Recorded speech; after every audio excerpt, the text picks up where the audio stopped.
Hi friends, जय जगन्नाथ। मु सकाल सकाल मोर सब घर काम सब सारीदेली।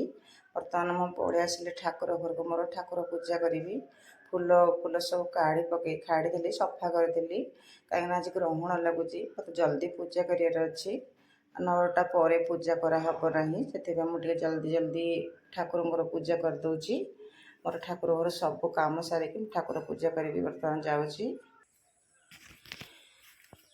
ठाकुर घर कम सारी ठाकुर को सफा करी मो बाहर पड़े फूल तोड़ापी। एबे मो फूल तोलुची ठाकुर आम बगीचारू टगर फूल बर्तमान मु तोड़ी फूल तोड़देवी ठाकुर।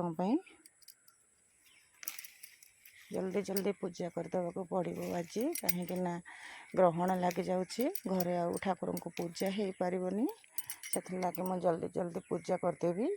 ठाकुर फूल तोड़ दूची फूल तोली सारा पर मुझे ठाकुर कम सब पूजा करने चंदन देवी पूजा करी।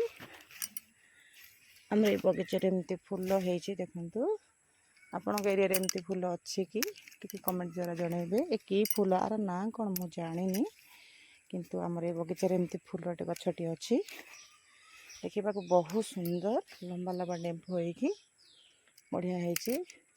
सब बड़े फूल फुटेनि ये सीजन अनुसार फुटे केवे ए वर्षा दिन ही खास कर फुटे आउ सब बड़े फुटेनि। यही फूलटा आखि की बहुत सुंदर लगुच देखिया।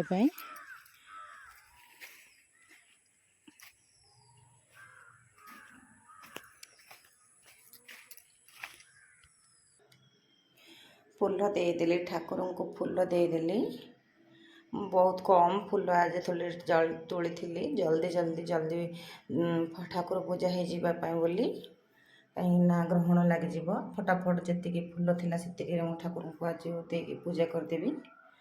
आ लेट हो गले हम ना दिन जाकर ठाकुर सेवा रही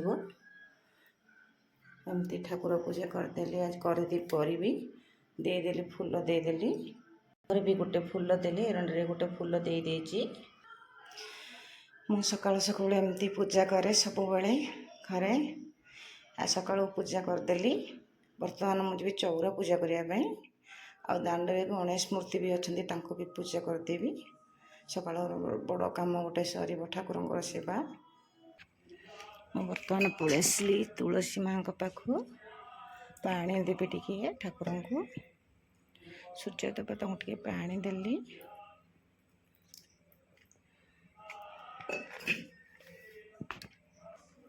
तुलसी माँ को टे फूल देवी फूल तो बहुत कम तोड़ी से अल्प टिके काम चलदेली। चंदन देवी ठाकुर को माँ को टे चंदन देदेवी।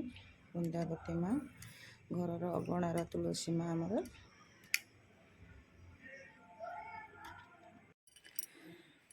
ठाकुर पूजा सारिकी बर्तमान मु चौरा पूजा करने पड़े आसली। चौरा पूजा करदेली वृंदावती की माँ को ठाकुर पूजा करी मु पड़ेबी दांड द्वारा गणेश पूजा करने। चौरा पूजा कर सारी मु पड़े आसली दांड को दांडे आमर नवग्रह पूजा कली ठाकुर को तापर विघ्न विनाशक गणेश को पूजा कली।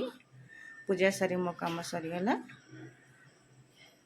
आशा करें मोठू आप बहुत सारा भल पाइबा देवे भल लगे मन को छुईब मत बहुत सारा भल पाई रही। जय जगन्नाथ।